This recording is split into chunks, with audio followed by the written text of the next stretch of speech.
Hi friends, இன்றைக்கி இந்த வீடியோவில் என்ன பார்க்க போகிறோன்னா, இந்த மிஷின் பார்த்தீங்கன்னா இன்றைக்கி என்னை ரொம்ப டென்ஷன் பண்ணி விட்டுருச்சிங்க. ஏன்னா மோட்ரு போட்டோம்னா அந்த சக்கரம் மோட்டரெல்லாம் நல்லா ஒர்க் பண்ணுதுங்க. அந்த குதிரை வந்து துணி நவுத்தி கொடுக்கவே மாட்டேங்குது. இது என்னடா வம்ப போயிடுச்சு. நம்ம நம்பி பிள்ளைங்களாம் வேறு யூனிஃபார்ம் ரெடிமேட் எடுத்துகிட்டு வந்து கொடுத்துருக்காங்க. ஏன்னா நாளைக்கு வேறு ஸ்கூல் ஓப்பன் பண்ணுறாங்க. அவங்களுக்கு வேறு எல்லாம் தைச்சி கொடுக்கணுமே, என்னடா பண்ணுறது. ஏன்னா நம்மள மாதிரி ஒரு நடுத்தர மக்கள்லாம் வந்துட்டு அப்போதைக்கு தான் நாமளாம் போய் துணி எடுப்போம். ஏன்னா முன்னாடியே எடுத்து வைக்கிற அளவுக்குலாம் இல்லை. நாளைக்கு ஸ்கூல் ஓப்பன் இன்றைக்கி கொண்டு வந்து கொடுத்துருக்காங்க. நானே என் பையனுக்கு பார்த்திங்கன்னா நான் இப்போ ரெடிமேட் தாங்க எடுத்து வச்சுருக்கேன்.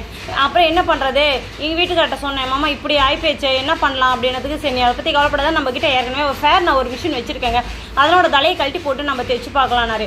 ஏன்னா அந்த மிஷின் வந்து நான் ரொம்ப நாளாக வேறு போட்டு வச்சுருந்தேனா, என்னடா பண்ணுறது. சரி ஓகே ஃபிட் பண்ணி பார்க்கலாம் அப்படின்ட்டு எங்கள் வீட்டுக்காரர் அதை எடுத்து வச்சுட்டு இதை வச்சு மோட்டர்லாம் அதெல்லாம் வந்து கழட்டி இதில் ஃபிட் பண்ணி கொடுத்தாருங்கண்ணா.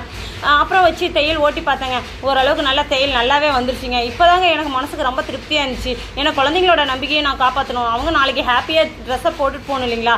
எனக்கு மனசுக்கு நிறைவாகவும் இருந்துச்சு. இந்த வீடியோ பிடிச்சிருந்தா லைக் பண்ணுங்கள், ஷேர் பண்ணுங்கள், நம்ம சேனலை சப்ஸ்கிரைப் பண்ணுங்கள்.